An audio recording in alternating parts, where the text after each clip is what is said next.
My name is Munmun Shah Poddar and I am the founder director of Searching Soulmate. And today we are back with another exciting, super exciting episode of our podcast.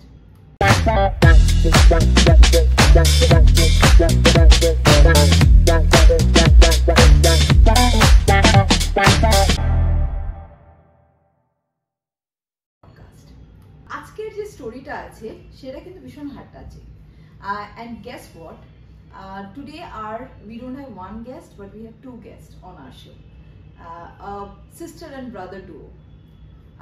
ওনাদের যে ভাবে আমরা meet করেছি বা যেই ভাবে ওনাদের সঙ্গে আমাদের আলাপ হয়েছে, that is the reason why Searching Soulmate has been created for.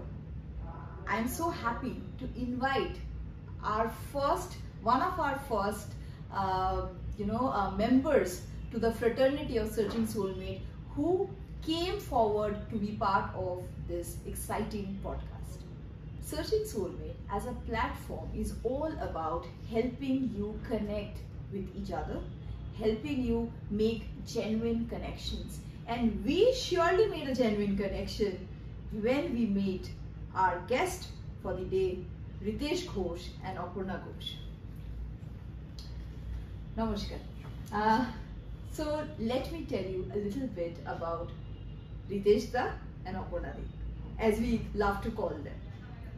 So it was one event, one networking event, Pujo Adda, which we had during the month of October. Thik Durga Pujar age age. There we got to know that we actually had such wonderful, members on our platform who had such an exciting story to share.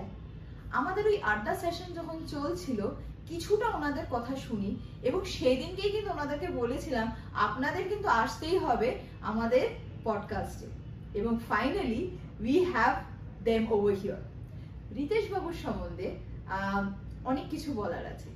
Ritesh Babu প্রায় over a decade he was with a corporate job. Like everyone, that was his life. He used to take care of his family, his mom, dad. একটা ওনার passion ছিল। সেই সময় passion কি ছিল, উনি খুব ভালো রিসাইটেশন করতেন, আবৃত্তি করতেন অ্যাজ ইন পোয়েট্রি। তো he use to search for places, platforms যেখানে কিনা উনি ওনার যে হুনার আছে, যে ওনার যে হবিটা ছিল বা যেটা ওনার প্যাশন ছিল সেটাকে যাতে তুলে ধরতে পারে। সেখানে দেখা গেল যে একটা অনুষ্ঠানে ডাকা হলো, অনুষ্ঠানে মঞ্চে গিয়ে তাকে বলা হলো যে you have to pay x amount of money without which we will not allow you to perform in front of the audience. Think about it, how humiliating, how embarrassing that entire situation was. কাঁদতে কাঁদতে উনি stage থেকে নেমে যান এবং সেই দিনকে উনি ডিসাইড করেন যে আমি একটা এমন প্ল্যাটফর্ম বানাবো যাতে just because of money people shouldn't be deprived of presenting, showcasing their talent. And he didn't stop there, he just started from there. So in the year 2017, he started his journey of building a beautiful community platform inspired by his father. We will hear the story from him. Let me come to the sister, beautiful looking Aparna di, and always ever smiling. Aparna di's story is also equally heart-touching. We'll hear from her. But what inspired her in this journey was none other than her own children. And what Ritesh and Aparna has built is an inspiration to many, as in their organization, which is around art, culture, dance, recitation. It functions like a social enterprise, and what they do is they bring various women, men from various strata of the society who are suffering from acute loneliness, who are suffering from lack of self-worth, and they guide them, they give them a platform and they tell them that you are worth it. And they have made lives of not 1, 2, 3, but 333 people's life beautiful, meaningful. And that's the power of connection. So, welcome Ritesh da, Aparna di, once more, and over to you. So let me ask you the first question.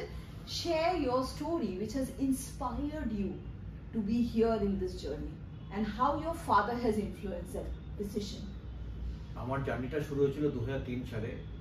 মাকে দেখে আমি কবিতা লেখার অনুপ্রেরণা পাই এবং বিভিন্ন বইতে আমি কবিতা লিখতাম। কিন্তু দুঃখের বিষয়, রবীন্দ্রনাথ বা জীবনানন্দ সময়কার এখন আর সেই সমাজ ব্যবস্থা কবি জগতে নেই। এখানে কোনো কবিকে যদি লিখতে হয় তাকে তার বইটা নিজের টাকায় কিনতে হয়। সেই সূত্র ধরে যখন আমি চাকরি করতাম না, স্ট্রাগল করছিলাম, সেই সময় 2002-03 সালের কথা বলছি, বাবা আমাকে কিছু হাত খরচের জন্য পে করতেন এবং বাবা নিজেও চাইতেন যে আমি কোনো মঞ্চে গিয়ে কবিতাটা বলি, ট্যালেন্টটা দেখাতে পারি। তার জন্য বাবা বারবার আমাকে সাহায্য করতেন, অর্থ সাহায্য দিতেন। তো অনেক সময় আমি নিজে মানে ইতস্ত বোধ করতাম, কারণ বাবা খুব সামান্যটা চাকরি করতো। তো আমি জানতাম যে সংসারটা কিভাবে চলছে। সেই সূত্র ধরে বহু ক্ষেত্রে আমি বাবা বললেও আমি কিন্তু যেতাম না।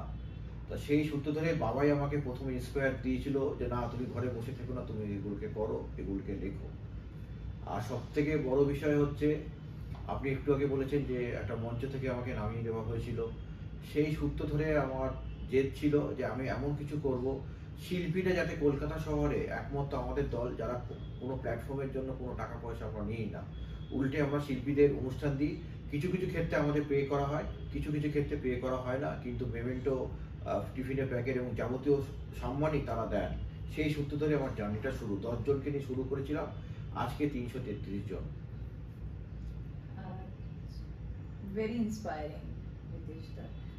Aparna di, tell me something more, because I mean Ritesh Babu's journey ta ekটু বললাম, but you know, I think our viewers would want to know more about your journey. আমি 4 বছর বয়স থেকে আবৃত্তি করি। আমার খুব ছোট বয়সে বাবা মারা যায়, সেই জন্য 16 বছর বয়সে আমার বিয়ে হয়ে যায়। বিয়ে হয়ে এসে তারপরেই আমার সন্তান হয়। তাকে সবাই যখন খুব আনন্দ করছে, আমি তখন সন্তান লালন পালন করছি। তো ওই আবৃত্তিটা এবং লেখাটাও, আমিও লিখি, লেখাটা আমার মধ্যে ছিল। লিখতাম, ছেলে মানুষ করছি, তার সাথে সাথে আমি ছেলে যখন স্কুলে ভর্তি হলো তার সমবয়সী সেই বাচ্চাদেরও, সিবিএসসি বাচ্চাদের আমি পড়াতাম। কিন্তু ওই কবিতার হাত আমি ছাড়িনি। তারপরে আমার পরপর দুটো সন্তান হয়, দুটোই ছেলে, এখন তারা ইঞ্জিনিয়ার। এবার তারা বলছে, তারা দেখেছে তার মায়ের স্যাক্রিফাইসটা, এবার তারা বলছে যে তোমার যে সুপ্ত বাসনা, তোমার যে ট্যালেন্টটা এবার তোমাকেই প্রকাশ করতেই হবে। তাতে আমি রাজি হই না। কিন্তু ও বলে, আমার বড় ছেলে যেহেতু IIM লখনৌতে MBA করছে, সে বলছে তুমি যদি এটা না করো, ও জেদ ধরে, তুমি যদি কলকাতায় এসে নিজের ট্যালেন্টটাকে প্রকাশ না করো, তাহলে আমিও MBA ছেড়ে চলে যাব। তা ওর আর আমার ছোট ছেলের জেদে আমি আজকে কলকাতায়, সাউথ কলকাতায় থাকি। এবং ওই মোমেন্টে আমার রিতেশ দা আমাকে ডাকে, বল আয়, দুই ভাই বোনে মিলে আমরা এই দলটাকে কিছু একটা করি, ইউনিক কিছু করি। তখন আমার না রোজ রোজ এক একটা ইউনিক মানে চিন্তা মাথায় আসে, কি করলে সমাজের এটা ভালো হবে। তো আমার নিজের দিদিকে দেখেছি চলে যাওয়ার পর খুব একাকিত্বে, মানে লোনলিনেস, মানে কাঁদতো, করতো, খেত না, সাজগোজ করতো না, ওটা আমাকে খুব হার্ট টাচ করেছিল। তখন আমি ওকে বলি, দেখ সবাই তো বাচিক সংসদ তো অনেক আছে, তারা কবিতা করে, তাদের ট্যালেন্ট আছে, গান আছে, নাচ আছে, তারা করছে। কিন্তু যাদের মধ্যে ছিল, প্রকাশ করতে পারেনি, চাপা পড়ে গেছে, ধুলো পড়ে গেছে, আমরা তাদের সমাজের মূল স্রোতে ফিরিয়ে আনি না। আমরা নিজেদের পকেট খরচা করে মঞ্চ নিতাম, নিয়ে আমরা তাদের কাছে গেছি, তাদের গল্প শুনেছি, একদম নিজের সন্তানের মতন তাকে বুঝিয়েছি এই জীবনটাই শেষ না, তাদের মূল স্রোতে ফিরিয়ে নিয়েছি এবং তাদের যে সুপ্ত ট্যালেন্টটা সেটাকে আমরা প্রকাশ করেছি এবং আমরা ট্রেনও করি। গান, নাচটা ওরা এখন পারে না, সেটা শুধু 60+ নয়, এটা 40+ও আছে। অনেক একাকিত্বে ভোগা মহিলা, শুধু বলবো না, পুরুষরাও আছে, তাদের আমরা মূল স্রোতে এনে তাদের সাথে গল্প করে আমাদের যারা সুলো পারে না, সুলো কিছু করতে পারে না, তাদের সমবেতর মধ্যে যে যেরকম জায়গায় পুট করার মতন আমরা তাকে পুট করি এবং ট্রেন্ড করি। এবং শুধু এই ক্ষেত্রে না, কালচারের ক্ষেত্রে না, তাদের যে ড্রেস আপ, তাদের যে জীবনটাই শেষ নয়, তাদের আমরা সাজগোজ করার বিউটি পার্লার পাঠাই। তারা যে সাদা শাড়িতে পরতো, উইডো যারা, তারা পরতে পারতো না সমাজের ভয়ে, তাদের ইন্সপায়ার করে আমি তাদের এখন ওয়েস্টার্ন ড্রেসগুলো তাদের পরাই। তারা এখন ভীষণ খুশি এবং সত্যি কথা বলতে তাদের থেকে আমি অনেক ছোট। তারা দেখলেই বলে তোকে যেন মা মনে হয়। এইটা আমার কাছে বিরাট। আমাদের যে সমাজ ব্যবস্থা বা আমাদের যে যেইভাবে আমরা অনেক আগে সব বড় জয়েন্ট ফ্যামিলিতে থাকতাম, হাসি মজার মধ্যে দিয়েও হয়তো খারাপ সময়টা চলে যেত, কিন্তু আজকে কিন্তু আমরা দেখছি একটা বিশাল পরিবর্তন হচ্ছে। there is a huge shift in the societal structure. We stay in smaller nuclear houses. It has become even smaller where we do not know our neighbors also. Yes. So there is a data which I would want to share, and it is a very scary data. 43% of urban Indians suffer from loneliness. What happens with loneliness is something which is very serious. When people start feeling lonely, and mind you, it is irrespective of age group, what you mentioned, right? It is irrespective of the age. It is not confined to somebody over 60 or a child who is 15 years of old. It is for everybody. Why? Because as human beings, we are social animals. We love meeting people. The minute we are with people, we do not want to fidget with gadgets. And that's exactly why at Searching Soulmate, we always tell that the technology is an enabler to help you connect. Because without technology, I wouldn't have met you, right? Without all the bigger platforms out there, it isn't possible to connect in today's fast world. But beyond technology, where we as humans can contribute is where we can make the difference. And that's exactly what we are here today, to throw more insight about each one of your work, about what we are trying to do. And I personally feel, Aparna di, you can correct me, যে আমরা যে কাজটা করছি as a technology platform in a bigger scale, সেটা কিন্তু আপনিও কিছুভাবে করছেন in your own capacity. And that is exactly what a society needs to do. A society needs to come together to help each one of us combat life's challenges. R loneliness থেকে কি কি ধরনের অসুখ হয় জানেন? শুনলে অবাক হয়ে যাবেন। আমরা তো শুধু লোনলিনেস ভাবি to do with mental wellbeing, but physically rheumatic arthritis, diabetes, hypertension, Yes. cancer, Yes.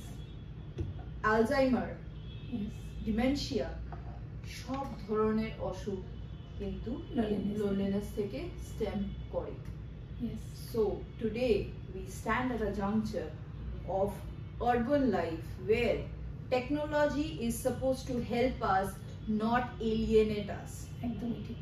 And heart-to-heart connection is what we all look for. What do you say? সত্যি মুনমুন, তোমরা যে কাজটা করছো সত্যি একটা বৃহৎ একটা ভাবনা নিয়ে এগিয়ে চলেছো। সেই জন্য আমরা একটা মিট করেছিলাম একটা পুজো আড্ডাতে। তখন আমার খুব ভালো লেগেছিল ওদের যে ভাবনা, সেটা আমাকে খুব টাচ করেছিল। যে লোনলিনেস, ও যেটা বললো, সত্যি এখন শিক্ষিত অশিক্ষিত বলে নয়, অনেক মানুষ 43% বললে বোধহয় তুমি, 43% মানুষ লোনলিনেসে ভুগছে। এবং কি কি হয় সেটা মনমন বলে দিয়েছে। আমি যখন ওই আড্ডায় আসি তখন সার্চিং সোলমেটের সব মেম্বারদের সাথে কথা বলি এবং আমারও যে সামনে যে ভাবনা এবং আমি যে কাজ করছি তাদের সাথে শেয়ার করি।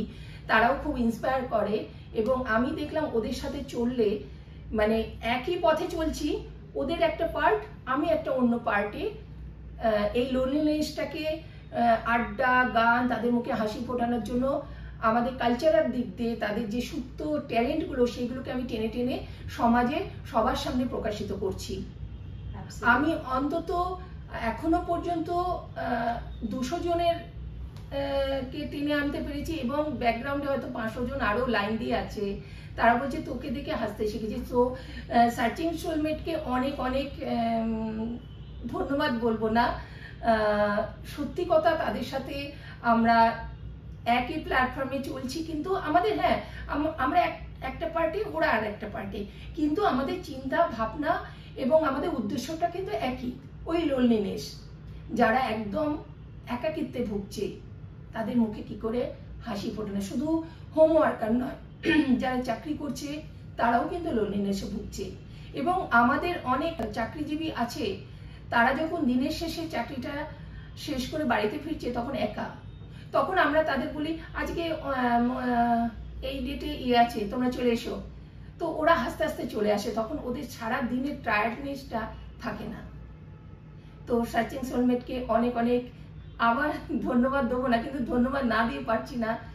ওরা যে ভাবনা নিয়ে চলছে আমরাও সেই একই ভাবনা নিয়ে চলছি, যে একাকিত্ব কতটা ভয়ঙ্কর একটা অসুখ, আমরা ফিল্ডে নেমে সেই কাজটা দেখেছি। I have a question for both of you. You know, now that you have been in the journey for the last 7-8 years, something motivated you, something inspired you, but now you are on the journey, okay? Can you share a few stories of people coming out of the feeling of loneliness, having a personal growth, which has inspired you further to keep on the mission of doing what you do? আমাদের দলে এমন একজন একটা ঘটনা বলছি, এমন একজন মানুষ আছেন যার হাজবেন্ড মারা যাওয়ার পর তার ছেলে সেই শোকটা সামলাতে না পেরে সিঁড়ি থেকে পড়ে যান এবং 3 দিনের ব্যবধানে তার ছেলেও মারা যান। তো তারপর উনি সিভিয়ার ডিপ্রেশনে চলে গেছিলেন। ওনাকে সেই জায়গা থেকে আমরা ভালো জায়গায় নিয়ে আসতে পেরেছি এবং ওনার যে হবিজ, সেই হবিজের সেই কাজেই ওনাকে ব্যস্ত রেখেছি। উনি বর্তমানে বিভিন্ন মানে সামাজিক লোকের সাথে মেলামেশা করছে এবং আগের থেকে অনেক ভালো আছেন। খুবই ইন্সপায়ারিং। আমার পার্সোনালি যেটা মনে হয় যে আপনারা যে ধরনের কাজ করছেন সেই কাজটা হচ্ছে মানে একদম সেই মানে একদম পার্সোনাল টাচ দিয়ে একটা মানুষকে সেই জায়গা থেকে নিয়ে আসছেন, এগিয়ে নিয়ে আসছেন। এবং মানে আপনাদের মতন যদি আরো সংগঠন উঠে আসতে পারে তাহলে আমার মনে হয় যে একটা বৃহত্তম সমাজে we will be a better society to stay in, and আমাদের যে we are humans and we need to be human, এই জিনিসটাই যেন মনে হচ্ছে কোথাও না কোথাও আমরা ভুলে যাচ্ছি। I want to say something, you know, because of our work, you know, we also meet a lot of people. We also do a lot of research. We kind of you know, have interactions with a lot of people in general. So there was one point where we had a discussion with a very renowned clinical psychiatrist who said that you know, the only 3 things in life which is required for us to have a very balanced and, you know, peaceful life are you have to be kind, you know, you have to keep on passing kindness through various social acts. Kindness starts at home, be kind at home. The second is he mentioned the fact that it is very important to be able to express and communicate. তো আপনারা যেটা করছেন ওদেরকে কিন্তু শুধু kindness না, আপনাদের কমিউনিকেশনের একটা জায়গা দিচ্ছেন। আমার মনে হয় আর্টের মাধ্যমে কমিউনিকেশনটা কিন্তু খুব সহজভাবে করা যায়, অ্যাডাপ্ট করা যায় খুব ইজি, রাইট? কারণ আমাকে কথা বলতে হচ্ছে না, কিন্তু আমি এঁকে লিখে গান গেয়ে সেটাকে কিন্তু আমি অনেক সহজভাবে আমি নিজের যে স্ট্রেস, নিজের যে হ্যাঁ নিজের যে কি বলবো, নিজের যে ভালো না লাগার যে ব্যাপারটা, 24 ঘন্টার মধ্যে 16 ঘন্টা তাদেরকে ব্যস্ত রাখছি আমি। তো অসাধারণ ব্যাপার, ঠিক আছে? মানে ওনারা 16 ঘন্টা ধরে ভাবুন না একটা ভালো লাগার কাজ করছে, আমি লিখছি, ঠিক আছে, আমি আঁকছি, আর শুধু নিজে আঁকছি না, আমি আরো দুটো লোককে শেখাচ্ছি।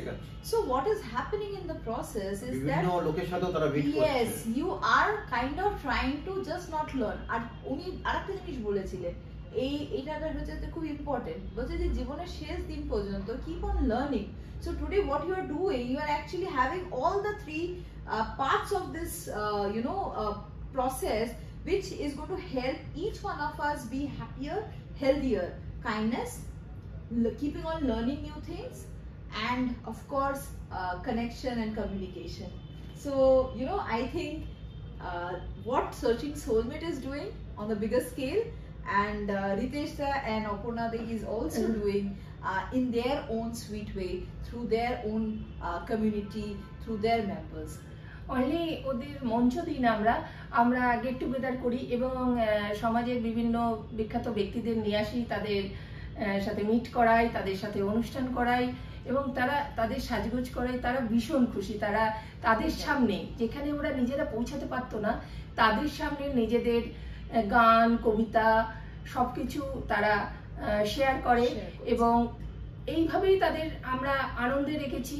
আমরা আরো এগিয়ে চলি। যারা এরকম হয়তো আমরা সময় পাই না, আমরা দুজনে এতটাই কাজে ব্যস্ত থাকি, এতজন পিপলকে নিয়ে আমরা কাজ করছি, শুধু 60+ তো নয়, 40+-এরও আছে এরকম লনলিনেসের অনেক অনেক পার্সন আছে। তো আমরা তখন বলি তোমরাও করো, ওরা তখন আমরা এক একটা প্রসেস বলে দিই তাদের অনুযায়ী। কেউ স্লামদের গান শেখাচ্ছে, কেউ কবিতা শেখাচ্ছে, এরকম তাদেরও ইনভলভ করে দিই এক একটা কাজের দায়িত্ব দিয়ে। তো এখানে প্যাশন নিয়ে যখন আমরা কথা বলছি, অনেক ইয়াংস্টার্সদের প্যাশন থাকে যে আমরা রিয়েলিটি শোতে যাব। তো এটা কেন শুধু ইয়াংস্টার্সদের থাকবে, অনেকেরই থাকে, ঠিক আছে? এবং সেখানে কিন্তু অপর্ণাদি, রিতেশ দা সেটা ব্যবস্থা করে দিচ্ছে যে বৃহত্তম মঞ্চে শুধু পাঠানো নয়, তাদেরকে পারফরমেন্স করার সুযোগ দেওয়া, এবং তার সাথে সাথে এইসব রিয়েলিটি শো যেখানে মিডিয়া থাকছে, ক্যামেরা থাকছে, সুন্দর সাজগোজ থাকছে, সেটাও কিন্তু আপনারা করে দিতে পারছেন। So it's a wonderful thing, it's very inspiring to be honest. আপনারা যেভাবে করছেন, আমি তো বলবো যে সবাই আপনারা এগিয়ে আসুন ওনাদের সংস্থাকে হেল্প করার জন্য, ওনাদের যে কাজটা আছে সেই কাজটাকে এগিয়ে নিয়ে যাওয়ার জন্য। Because I think if we look at society at large, we all look forward to such acts of kindness, we all appreciate such acts of kindness. আপনারা এগিয়ে আসুন, শুধু সার্চিং সোলমেটের সঙ্গে নয়, বাট রিতেশ দা আর অপর্ণাদির সংস্থার। আমাদের দলের নামটাও বলে দিই, রবীন্দ্রনাথ ঘোষ বাচিক সংসদ, RNGBS।